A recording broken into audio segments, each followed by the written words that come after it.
नाज़रीन, मैं आपको अपने प्लेटफॉर्म पे खुशामदीद कहता हूँ। नाज़रीन, हम क्योंकि हेल्थ केयर सिस्टम की बात कर रहे हैं, हम प्रेस्क्रिप्शन की बात कर रहे हैं। पूरे जो हेल्थ केयर सिस्टम है उसमें अगरचा हेल्थ केयर प्रोफेशनल इन्वॉल्व हैं, प्रीमिसेस है, इक्विपमेंट्स हैं, ड्रग मैन्युफैक्चरर्स हैं, लेकिन हमने सिर्फ फोकस किया हुआ है प्रेस्क्रिप्शन को और प्रेस्क्राइबर्स को। तो हमारा मौक़िफ़ ये है, जो प्रेस्क्रिप्शन है वो सिर्फ हेल्थ केयर प्रोफेशन में ही इशू नहीं होती, बल्कि ये प्रेस्क्रिप्शन सोशियोलॉजी में, मतलब सोसाइटी में, पॉलिटिकल साइंस में, इकोनॉमिक्स और फिनांस में, बिज़नेस में, और इसके साथ साथ जो दूसरे डोमेन है, वो चाहे मीडिया हो, चाहे इंफॉर्मेशन टेक्नोलॉजी हो, चाहे जुडिशल सिस्टम हो, हर जगह पे ये प्रेस्क्रिप्शन जारी होती है। इवन जो हमारी ज़ाती और शख्सी ज़िंदगी है, जो फैमिली लाइफ है, उसमें भी प्रेस्क्रिप्शन जारी होती है, लेकिन हमें अक्सर ये पता नहीं चलता कि हमारा एक प्रेस्क्राइबर भी है और हमें प्रेस्क्रिप्शन दी जा रही है। जो वालिदैन हैं, पर्टिकुलरली जो वालदा है, वो आपको बचपन से क्योंकि जानती होती है, तो एक माँ से ज़्यादा अपने बच्चे का शनासा कौन हो सकता है? एक माँ से ज़्यादा अपने बच्चे का, अपने बेटे का या बेटी का जो डॉक्टर, फिजिशियन, सर्जन तो दुनिया में कोई नहीं हो सकता। उसकी आइडेंटिफिकेशन, उसकी डायग्नोसिस परफेक्ट और एक्यूरेट होती है। उसे पता चल जाता है कि उसके बच्चे या बच्ची को बुखार है, भूख लगी हुई है, या कोई उसका और तकाजा है। तो गोया जो वालदा है वो पहली प्रेस्क्राइबर होती है बनी नोए इंसान में, इंसानी ज़िंदगी में। और ये हम क्योंकि इंसानों की बात कर रहे हैं, हम क्योंकि एनिमल की, फिशरी की, पोल्ट्री की, बर्ड्स की बात नहीं कर रहे, तो इसलिए बनी नोए इंसान में बहरहाल हमें पता है कि जो वालदा है वो प्रेस्क्राइब करती है, वो सजेस्ट करती है, वो अपने बच्चे की, बेटे की केयर भी करती है, वो अपने ममता की वजह से ये सारी एक्टिविटी परफॉर्म करती है। फिर उसके बाद जो वालिद है इंसान का, वो पूरे माशरे और पूरी सोसाइटी से लड़ जाता है। वो वक़्त और हालात के सारे चैलेंज से नबूज़ते आज़मा होते हुए अपने परिवार को, अपनी फैमिली को, अपने बच्चों को बचाता है और आगे से आगे बढ़ाता है। तो वो भी मैं समझता हूँ कि एक प्रेस्क्राइबर है जो अपने पूरी फैमिली को, अपने कुंबे को, ख़ानदान की हर लेवल पर प्रोटेक्शन करता है और आगे लेके चलता है।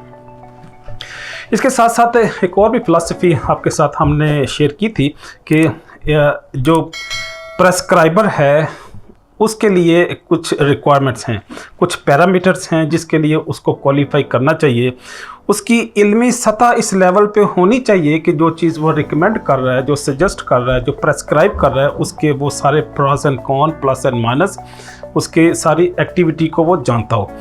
उसकी जो मंतकी एतबार से, इल्मी एतबार से वो सारी चीज़ों को जानता हो, जो चीज़ वो एडवाइस कर रहा है। और अगली बात यह है कि उसके पास लाइसेंसिंग भी हो, क्वालिफ़िकेशन भी हो, वो इल्म और हिकमत के एतबार से भी उस सतह पे खड़ा हो कि जहाँ पे उसकी बात में एक वज़न हो और वो उस सोसाइटी और माशरा और या कोई कौंसल या कोई अथॉरिटी, मिनिस्ट्री, डिपार्टमेंट उसको इंडोर्स करे। आज से पहले, मतलब 100 साल पहले या 500 साल पहले, जो ये जब रेगुलेटरी अथॉरिटीज़ नहीं थी, जब स्टेट और पावर और हुकूमत भी नहीं थी, जब सिर्फ माशरे और कौमें ही मौजूद थी, तो वहाँ पे ये माशरे और कौमें ही फैसला करती थी कि किस आलम की, किस स्कॉलर की बात मानी जाए, किस सरदार और बादशाह को वैल्यू दी जाए। लेकिन आजकल के दौर में क्योंकि चीज़ें ज़्यादा ऑर्गेनाइज हो गई हैं, हमारे पास जुडिशल सिस्टम मौजूद है, हमारे पास गवर्नमेंट की एडमिनिस्ट्रेशन मौजूद है, हमारे पास अथॉरिटी और मिनिस्ट्री और डिपार्टमेंट्स मौजूद हैं, और आजकल के दौर में तो पूरा सोशल मीडिया हमारे साथ खड़ा है। और इल्म का ख़जाना, जो इल्म का सोर्स है, एक बड़ा सोर्स हमारे हाथ में सेल फ़ोन की शक्ल में मौजूद है। और वहाँ पे सर्च इंजन हैं, वो डिफरेंट सर्च इंजन को इस्तेमाल करते हुए हम डिफरेंट जो साइंटिफिक सोर्स या इंफॉर्मेशन सोर्स को एक्सेस करते हुए जो रिक्वायर्ड इंफॉर्मेशन है वो ले सकते हैं। वो विकीपीडिया भी हो सकता है, वो इंसाइक्लोपीडिया भी है, और भी जो डिफरेंट प्रोफेशनल सोर्स हैं, साइंटिफिक सोर्स हैं जो अवेलेबल हैं, जहाँ से हम इंफॉर्मेशन ले सकते हैं। लेकिन बात क्योंकि प्रेस्क्रिप्शन की हो रही थी, तो अगर इल्म और हिकमत के अतबार से देखें, अख्तियारात और ताकत और इक़्तिदार के अतबार से देखें, तो सबसे ज़्यादा इस्तहक़ाक़ हमारे अल्लाह का है, क्योंकि वो खालिक है, वो मालिक है, उसके पास ही सारी ताकत है। अगर हम इल्मी एतबार से भी देखें तो वो इल्म के अतबार से भी सबसे आला है, और ये इल्म का एक छोटा सा हिस्सा अल्लाह ने जब बनी नौ इंसान को दिया, तो इस इल्म की फजीलत ही की बुनियाद पे हम अशरफुल मखलूक़ात बन गए, और इल्म ही की वजह से पूरे जो फरिश्ते थे वो हमारे सामने सजदा रेस हो गए।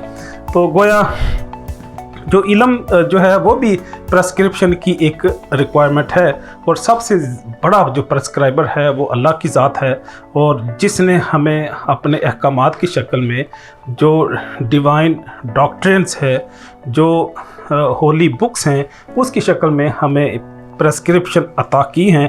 वो चाहे तौरात हो, चाहे अंजील हो, ज़बूर हो, और आखिरी अल्लाह की किताब कुरान हो, ये हमारे पास प्रेस्क्रिप्शन की शक्ल में मौजूद हैं। वहाँ पे कोड ऑफ लाइफ भी मौजूद है, वहाँ पे गाइडलाइन भी मौजूद हैं कि बनी नौ इंसान ने ज़िंदगी किस तरह से बसर करनी है। लेकिन ये क्योंकि हम समझते हैं जो ताकत है, जो इक़्तिदार है, बादशाही है, वो अल्लाह से बिलोंग करती है। उसकी मर्ज़ी के बगैर ना किसी को इज़्ज़त मिल सकती है, ना किसी को बादशाहत मिल सकती है, ना किसी को ताकत और इक़्तिदार मिलता है। तो गोया जो प्रेस्क्राइबर के पास जो अथॉरिटी है, जिसकी बुनियाद पे वो प्रेस्क्राइब करता है, कुछ चीज़ें एडवाइस करता है, रिकमेंड करता है, वो भी क्योंकि अल्लाह की दी हुई ताकत और इख्तियार को इस्तेमाल करता है। तो मैं समझता हूँ कि वो इस दुनिया में बनी नौ इंसान में माशरे के अंदर अल्लाह का एक नुमाइंदा है, और उसकी नुमाइंदगी का बहरहाल उसको पास भी रखना चाहिए, और उसका लिहाज और एहतराम भी करना चाहिए। बात को आगे बढ़ाते हैं। प्रेस्क्रिप्शन के हवाले से मैंने पहले बताया था कि हमारे पास दो तरह की प्रेस्क्रिप्शन है, एक मैंडेटरी है, दूसरी ऑप्शनल है। ऑप्शनल में हमारे पास राइट ऑफ रिफ्यूज़ है, लेकिन जब मैंडेटरी हो जाती है, जब वो अल्लाह के किसी अहकाम हुक्म की शक्ल में हमारे सामने आ जाती है, या जुडिशल प्रोसेस से होते हुए हमारे पास जब आ जाती है, या किसी बोर्ड या किसी अथॉरिटी की तरफ से अगर नोटिफिकेशन या ऑर्डर आ जाता है, तो फिर उसमें हमारे पास सेकंड ऑप्शन मौजूद नहीं होती, क्योंकि पूरी डिस्कशन के बाद वो एक डिसीजन की शक्ल में हमारे पास आती है, जिसको फिर गवर्नमेंट के या लोकल सोसाइटी के जो सरदारान हैं, जहाँ पे कोई ऐसी गवर्नमेंट की रेट मौजूद नहीं है, दुनिया में ऐसे कई सारे इलाके हैं जहाँ पे कोई गवर्नमेंट नहीं है, तो वो लोकली लोग अपने जुडिशल सिस्टम इस्टेब्लिश करते हैं, जिसको जरगा भी कहते हैं, जिसको पंचायत भी कहते हैं। फिर उनकी रिस्पॉन्सिबिलिटी हो जाती है कि वो उसको इन्फोर्स करें। लेकिन बहरहाल जो मैंडेटरी प्रेस्क्रिप्शन है, उसके पास आपके पास ना राइट ऑफ रिफ्यूज़ है, ना आपके पास उसको डिक्लाइन कर सकते हैं, आपके पास कोई सेकंड ऑप्शन मौजूद नहीं होती। हम इस पे भी ज़्यादा बात नहीं करते क्योंकि बात लंबी हो गई है। मैं अपने मौजू की तरफ वापस आना चाह रहा हूँ। मैं असल में आपसे जो बात शेयर करना चाह रहा हूँ वो ये है कि दुनिया में जो मेरे स्टाफ ने इंफॉर्मेशन कलेक्ट की है, इसके मुताबिक 15 प्रेस्क्राइबर्स हैं। मैं उनमें मुमकिन है जो पेरेंट्स है, फिर फिलोसफिकली अल्लाह की ज़ात को उसमें डिस्क्राइब नहीं करता, लेकिन साइंटिफिकली, प्रोफेशनली और बाकी इल्मी एतबार से, एकेडमिकली अगर मैं देखूं तो दुनिया में हमारे पास 15 प्रेस्क्राइबर्स हैं। 15 डिफरेंट टाइप्स ऑफ द प्रेस्क्राइबर्स हैं जो प्रेस्क्रिप्शन करते हैं। प्रेस्क्रिप्शन में सिर्फ मेडिकेशन ही नहीं आती, बल्कि प्रेस्क्रिप्शन में ऐसी एक्टिविटी भी हो सकती है, वो कोई एक्सरसाइज भी हो सकती है, वो कुछ स्पीकिंग के हवाले से भी कोई एक्टिविटी हो सकती है, वो आपके बिहेवियर और आपकी और ईटिंग के अतबार से, ड्रेसिंग के अतबार से भी कोई एक्टिविटी हो सकती है, वो भी प्रेस्क्रिप्शन के ज़मरे में आएगी। तो जो फर्स्ट टाइप ऑफ द प्रेस्क्राइबर्स है, जो क्वालिफाइड प्रेस्क्राइबर्स हैं, जो लाइसेंस्ड प्रेस्क्राइबर्स हैं, जिसको इंडोर्स किया गया है डिफरेंट काउंसिल्स ने, डिफरेंट डिपार्टमेंट्स ने, तो वो हमारे पास जो फर्स्ट कैटेगरी है वो हेल्थ केयर प्रोफेशनल्स हैं। उसमें ये न्यूरोलॉजिस्ट हो सकते हैं, साइकोलॉजिस्ट हो सकते हैं, साइकोलॉजिस्ट नहीं बल्कि जो ENT के एक्सपर्ट हो सकते हैं, पल्मोनोलॉजिस्ट हैं, फिर हेपेटोलॉजिस्ट हैं, फिर गैस्ट्रोएंटरोलॉजिस्ट हैं। पूरे हमारी फिजियोलॉजी के जितने भी एक्सपर्ट हैं, बॉडी के जितने भी मेडिकल एक्सपर्ट हैं, वो सारे मेडिकल प्रोफेशनल में आ जाएंगे। ये भी प्रेस्क्राइबर्स हैं। साइकोलॉजिस्ट हैं, कई सारे ऐसी साइकोलॉजिकल डिजीज़ हैं जिसको एड्रेस करने के लिए हमारे पास साइकोलॉजिस्ट हैं जो प्रेस्क्राइब करने की अथॉरिटी रखते हैं। तीसरा जो है वो सोशल साइंटिस्ट हैं।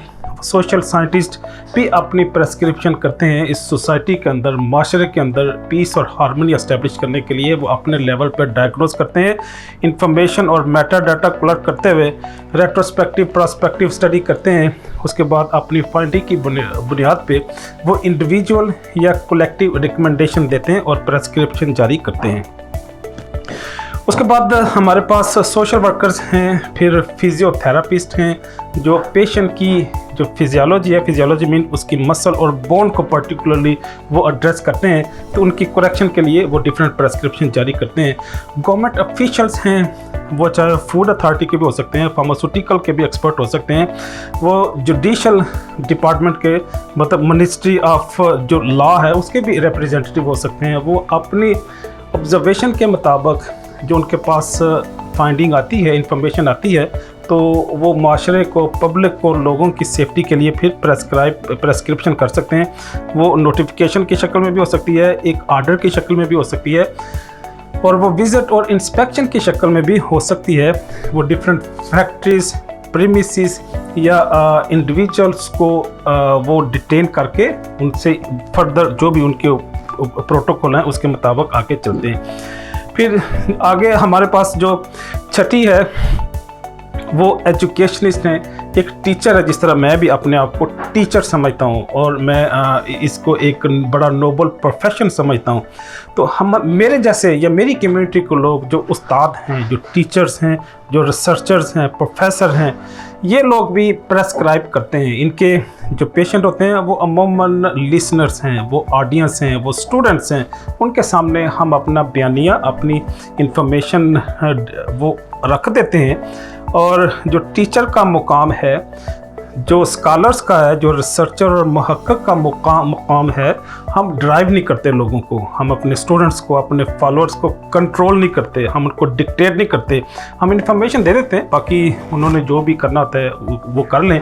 वो अपने दलाइल की बुनियाद पे, अपने अक्ल और फहम की बुनियाद पे फ़ैसला हम स्टूडेंट्स पे छोड़ देते हैं, लिसनर पे छोड़ देते हैं, ताकि इल्म और तहकीक का जो दरवाज़ा है वो किसी भी सतह पे बंद ना हो, बल्कि वो आगे से आगे बढ़ता रहे।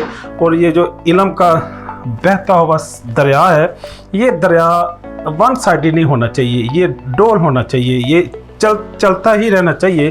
ताकि तो इस जो मैं बात करना चाह रहा हूँ वो ये है कि जो उस्ताद है, जो टीचर है, जो रिसर्चर्स है, वो डिक्टेट नहीं करते, कंट्रोल नहीं करते। वो अपने स्टूडेंट्स को भी आज़ादी देते हैं कि वो अपनी ओपिनियन को, अपनी राय को डिस्क्राइब करें। फिर जुडिशल लीगल एक्सपर्ट्स हैं, जो जुडिशरी के लोग हैं, वो भी अपनी प्रेस्क्रिप्शन देते हैं। वो चाहे अपनी जजमेंट की शक्ल में दें, चाहे आर्डर की शक्ल में दें। वो जो कोर्ट ऑफ लॉ है उसकी कोई डिसीजन हो सकता है, तो वो भी अपनी बैरल प्रेस्क्रिप्शन करते हैं। एग्रीकल्चर और फूड साइंटिस्ट हैं जो अपनी रिकमेंडेशन देते हैं फूड सेफ्टी के हवाले से, या एग्रीकल्चर में जो पेस्टिसाइड्स है या फर्टिलाइज़र है, इस तरह की भी और भी अगर चैलेंजेस होंगे तो ये एग्रीकल्चर और फूड साइंटिस्ट भी प्रेस्क्राइब करते हैं और अपने फील्ड में, अपने डोमेन में रहते हुए अपना बेहतरीन प्रोफेशनल रोल प्ले करते हैं। फार्मासिस्ट हैं, फार्मासिस्ट भी प्रेस्क्रिप्शन करते हैं। ये डिपेंड करता है वो प्रोविंशियल या फेडरल रूल पे कि कई सारी ऐसी डिजीज़ हैं जिसके लिए फार्मासिस्ट प्रेस्क्रिप्शन कर सकता है। जमा तफरीक हो सकती है, कुछ मुमकिन है कुछ स्टेट्स में 25 हो, कुछ स्टेट में 100 हो, लेकिन बहरहाल फार्मासिस्ट प्रेस्क्राइब करता है और प्रेस्क्रिप्शन वो इशू करता है पेशेंट के लिए। स्टाफ नर्सेज भी प्रेस्क्राइब करती हैं, वेटनेरियन हैं, डेंटिस्ट हैं, और 13 जो टाइप्स है प्रेस्क्राइबर्स की, वो हमारे पेरेंट्स हैं। जो पेरेंट्स हैं, वालिदैन हैं, मैं समझता हूँ कि इससे ज़्यादा सिंसियर रिश्ता दुनिया में और क्योंकि कोई नहीं होता, और बेलौस जिन्हें आपसे कोई मुफाद भी नहीं होता, तो वो भी प्रेस्क्राइबर्स होते हैं। और वो कहते हैं ना कि जिसने वालिदैन की झटके नहीं खाई, मार नहीं खाई, तो वो दुनिया में अमूमन फिर उसे माशरे की सुननी पड़ती है। जो घर में अपने वालिदैन की झटके नहीं खाता, मार नहीं खाता, उसे फिर माशरे की और समाज की वो झटकें खानी पड़ती हैं। उनसे उसने रुसवाई उठानी पड़ती है। बहरहाल ये लोगों का एक सेइंग है जो काफ़ी मरूफ है, प्रोवर्ब है। कई सारे ऐसे रिलीजनिस्ट हैं जो अपनी प्रेस्क्रिप्शन जारी करते हैं। वो किसी चर्च का फादर भी हो सकता है, वो प्रीस्ट भी हो सकता है, वो पोप है, फिर इसी तरह कोई पंडित भी हो सकता है, कोई बाबा, कोई गुरु, कोई मुर्शद, कोई पीर भी हो सकता है। फिर इस्लामिक सोसाइटी में कई सारे मौलाना और मौलवी हजरात हैं जो अपनी रिकमेंडेशन देते हैं और वो तवीज़ और दागे भी देते हैं मतलब डिज़ीज़ की ट्रीटमेंट के लिए। कई सारी ऐसी स्पिरिचुअल कॉम्प्लिकेशंस हैं जिसके लिए वो अपने अपने अकायद के अतबार से जो जोगी हैं, योगी हैं, ज्योतिषी हैं, वो भी अपनी स्पिरिचुअल और रिलीजियस बिलीव के अतबार से प्रेस्क्रिप्शन जारी करते हैं। इनको हम रिलीजनिस्ट कहते हैं। और जो आखिरी टाइप है प्रेस्क्राइबर्स की वो मिसलेनियस है। मिसलेनियस में जितने भी इन 15 में से या 14 में से मिसिंग हैं उनको हम इस अदर्स या मिसलेनियस कैटेगरी में डाल देते हैं। इसमें एक अज़राए तफन्नो जो बेगम है, जो आपकी लाइफ पार्टनर है, जो बीवी है, वो भी प्रेस्क्राइबर्स है घर के अंदर। वो भी अगर आपको कुछ चीज़ रिकमेंड करती है, सजेस्ट करती है, तो वो मैं समझता हूँ कि वो भी कोर्ट ऑफ लॉ की शक्ल में, एक जजमेंट की शक्ल में आपको एक्सेप्ट करनी चाहिए। इसी में ही आपकी मैं समझता हूँ कि अफादियत है, इसी में ही आपकी जो फ़ायदा है। इसी तरह जहाँ पे आप जॉब करते हैं, जो आपका एम्प्लॉयर है या आपका बॉस है, वो भी एक प्रेस्क्राइबर ही है जो आपको ट्रेनिंग भी देता है, आपको हेल्प भी करता है, आपको गाइड भी करता है ताकि उसका इंस्टीट्यूशन, उसका बिज़नेस, उसका कारोबार ज़्यादा बेहतर अंदाज में आगे से आगे बढ़ता चला जाए। उम्मीद है ये इन्फॉर्मेशन आपको ज़िंदगी में किसी न किसी लेवल पर बहरहाल हेल्प आउट करेगी। तो इजाज़त चाहूँगा। अल्लाह हाफिज़।